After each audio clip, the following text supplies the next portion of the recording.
Hello, everybody.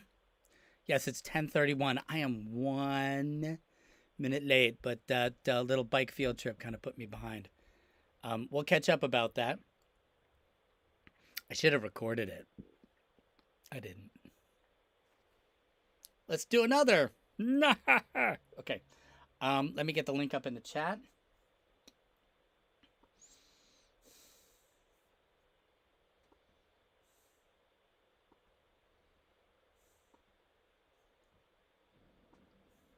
That little bike field trip.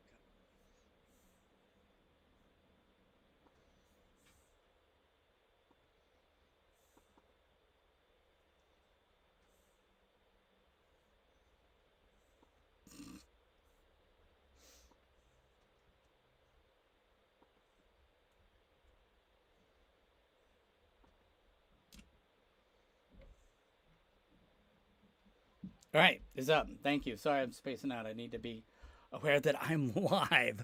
I'm live. And thank you, all five of you who are watching with me now. We'll jump right into the Iron Dragon Never Sleep. Did you notice that the train, it's back, is right there in the picture? Did you notice that? Look at that. And that's a pretty accurate depiction for an 1867 train. They could go fast, up to 25 miles an hour. Well, think about it. When you're running as fast as you possibly can, I think it's like 5 miles an hour, maybe 4. So to go 15 to 25 miles an hour seems pretty fast. All right, thank you for all 9 of you who are watching right now. I appreciate it. We'll connect about the spontaneous Zoom tour of old architecture and stuff. Don't worry about Wednesday's work. Yeah, as a matter of fact, if you haven't done Wednesday's work, you can let it go. If you've done Wednesday's work and you're amazing, you know I will be kind to you in the grade book. But if you haven't done Wednesday's work, you can just let it go for now. We'll catch up to it. I'll reincorporate it. I think that was more important to go see stuff. See things. See actual things. Oh my god. Okay. 7? We lost 2 people. What happened? Back to 9. Okay. Let's get going. People can catch up on the recording. Chapter 3. The Iron Dragon Never Sleeps. We had met Winnie Tucker. It's 1867. She's in Cisco, California. Oh my God, that's what I got to do tomorrow. I got to do a map of California. Where's Cisco? Cisco's still there.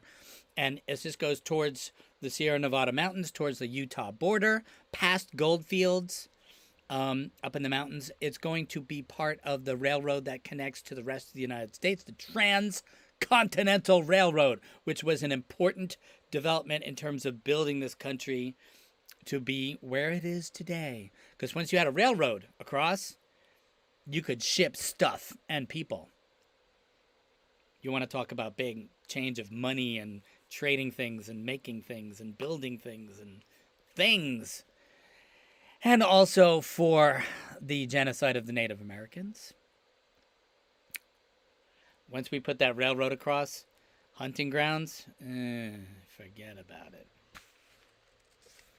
Chapter 3. When Winnie woke up the next morning, it took her a moment to remember where she was. She was not in Sacramento anymore. Her room at home had flowered wallpaper and sunny windows. This room was painted green, and the one window didn't let in hardly any light at all. There was a knock at the door. Come in. It was her father. Good morning. I hope you slept well. He looked out the window. Not much to see out this window. No garden, like at home. Winnie gave Papa a hug. I didn't come here for garden, Papa. I came here to be with you. He pushed a strand of hair away from her face. Then you should be more careful to keep your hair out of your eyes so you can see me. Oh, Papa. What do you have planned for today? I want to go in the tunnel with you, Papa. Winnie, you know that that's not possible. We can't have children wandering around there getting in the way. You'd let me go if I was a boy, wouldn't you? Maybe. Maybe so. But you're not a boy. Urgh. Winnie sighed. Anyway. Oh, father voice. Anyway, Winnie, I have a surprise for you. What is it, Dad? If I told you, it wouldn't be a surprise. You'll find out after breakfast. Winnie never remembered afterwards whether that morning's cornmeal mush was any good. But her father made her eat it all. After she was done, he led her to a stable. A horse was waiting in a stall. Papa, oh my goodness! This horse is yours to ride while you're here. His name is Handsome. His owner says he has a high opinion of himself. Winnie patted Handsome's mane. Well, he should. He's handsome. Thank you, Papa. Her father cleared her throat. Remember, not too much galloping until you learn your way around. Watch out for snakes. Don't go near the tracks. The men have more enough to do without worrying about an audience. Papa, really? I guess you get the idea. I just need you to be careful. Oh, Papa, I will. Here's a little illustration of her and her horse. And as you can see, she's watching some of the workers. So the illustrations here are very sketchy style. Winnie and Handsome spent a lot of time exploring. Some places they found rocks jutting just right out of the ground. In other places, the trees grew so close together, the branches made a canopy. Toward the end of the week, whoa, there's some progression of time. 7 days later, toward the end of the week, Winnie and Handsome came upon a crew from the railroad. Hundreds of men were filling in a ditch with dirt. Some were shoveling, others carted the dirt from one place to another. The faces of the men were mostly hidden under wide hats. Winnie knew that the Celestials wore them. So remember, Celestials are people from China.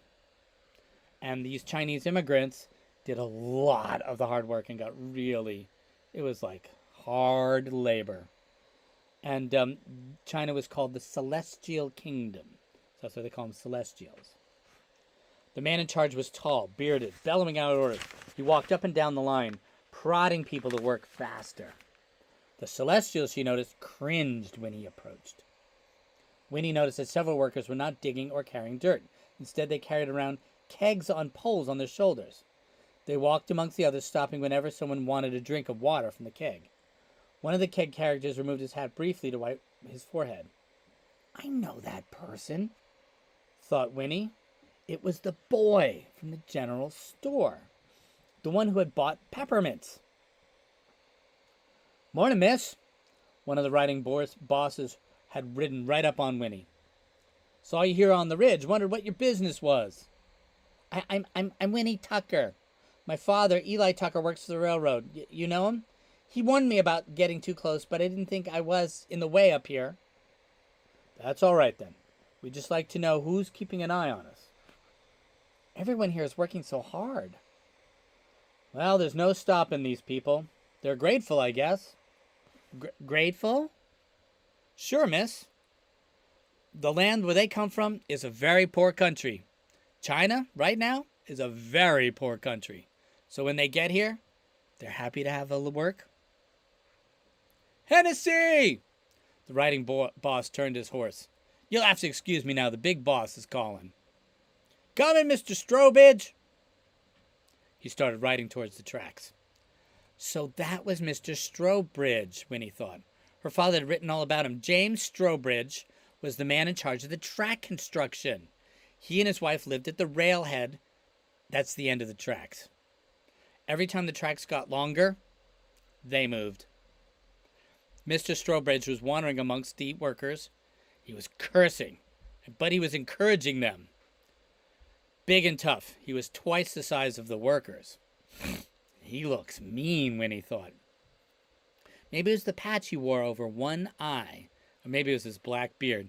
Man, there's some visuals. He lives on the edge of the tracks. He's constantly moving. He has a big black beard and an eye patch. He's huge, and he's yelling at his workers.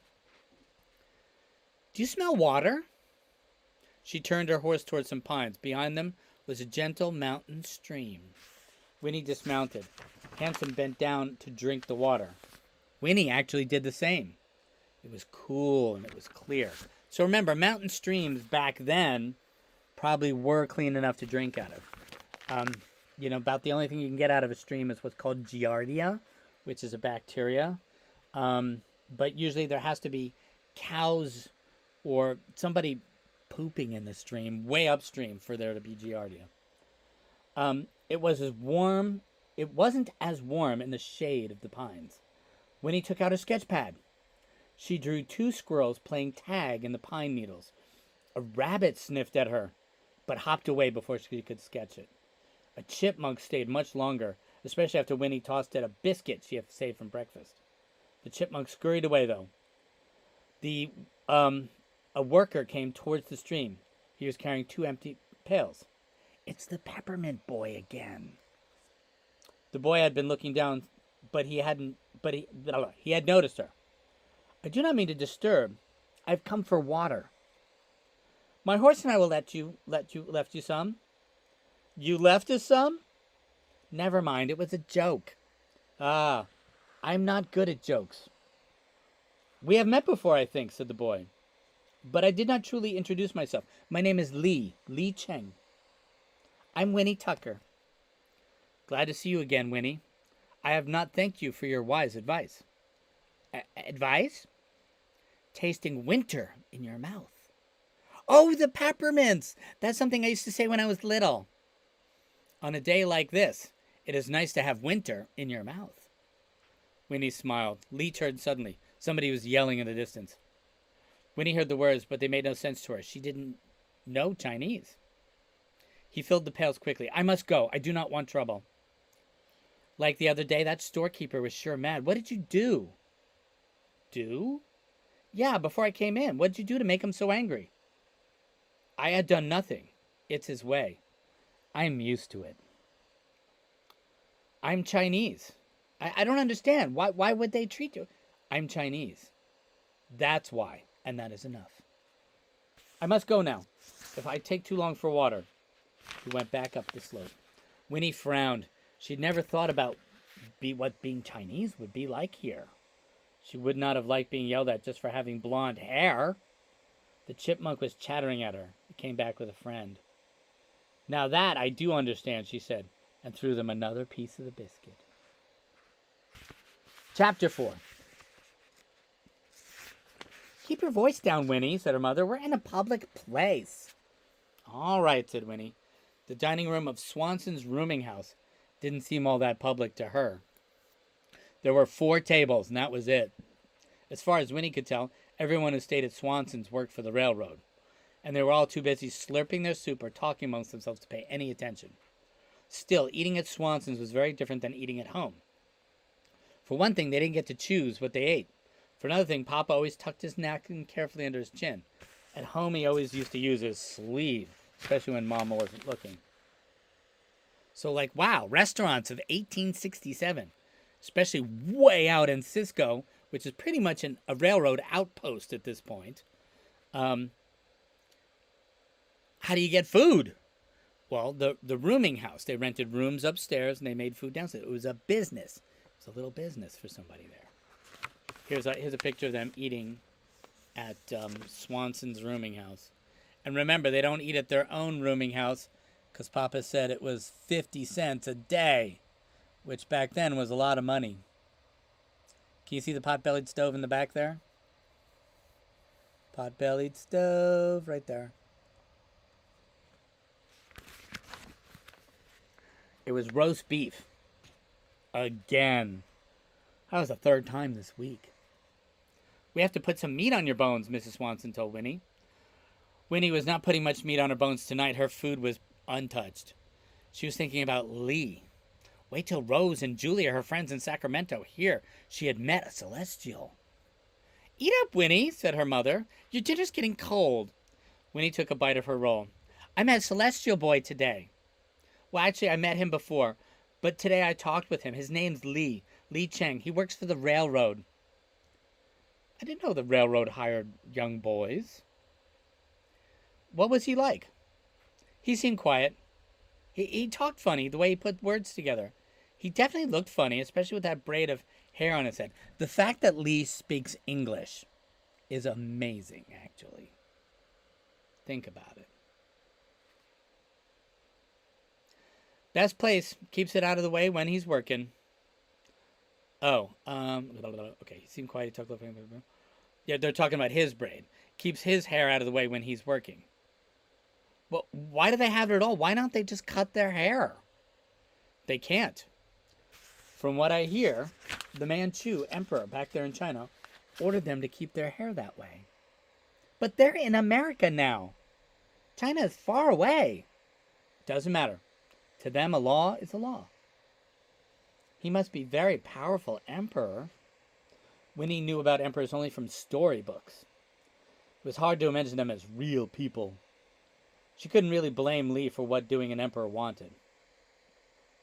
She wouldn't want to get in trouble with the emperor either. What was this boy doing when you talked to him? Oh, he was getting water from a stream. He was going to refill a water keg. They drink a lot of water on hot days, I think. It's not water they drink, it's tea. Lukewarm tea.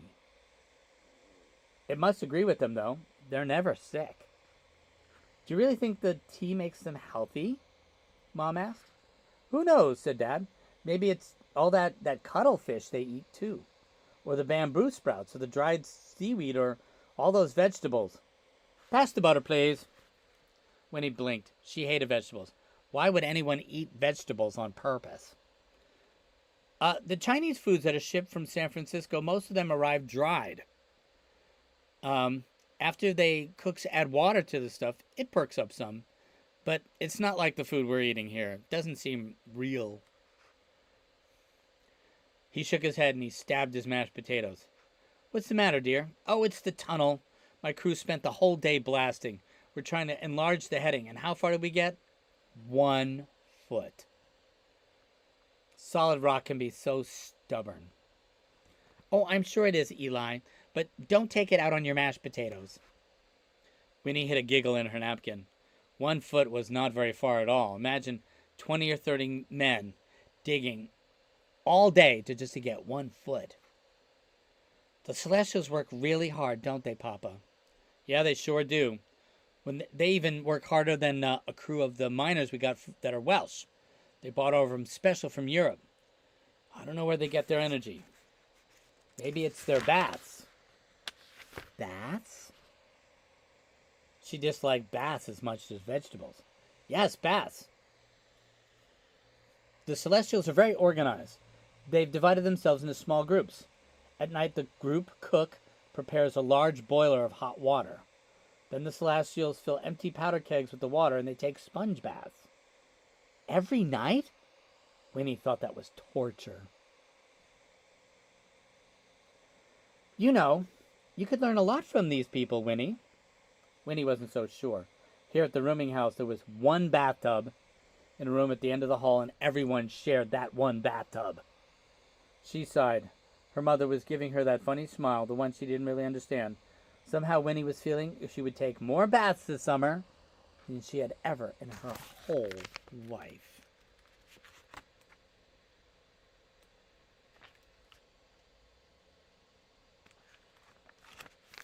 All right, this is a good stopping point for today. Let's look back on some of the pictures for just a minute until we got to get moving. This is Winnie coming across the group of workers.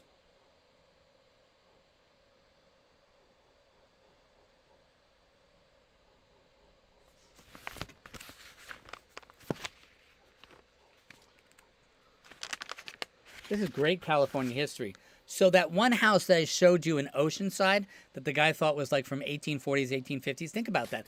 That's as old as when this book was taking place. This book was taking place when they were building those houses here. There in the store, and there you can see the shopkeeper in the distance getting mad at Li Cheng.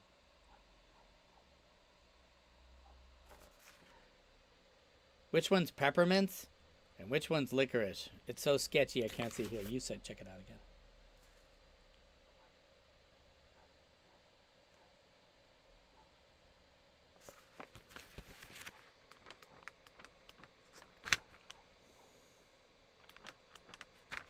And then this picture of the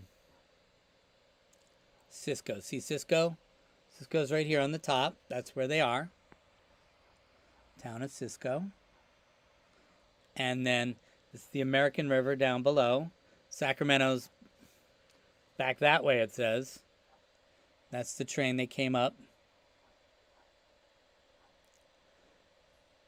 Oops, sorry. The Cape is where they watched over the edge.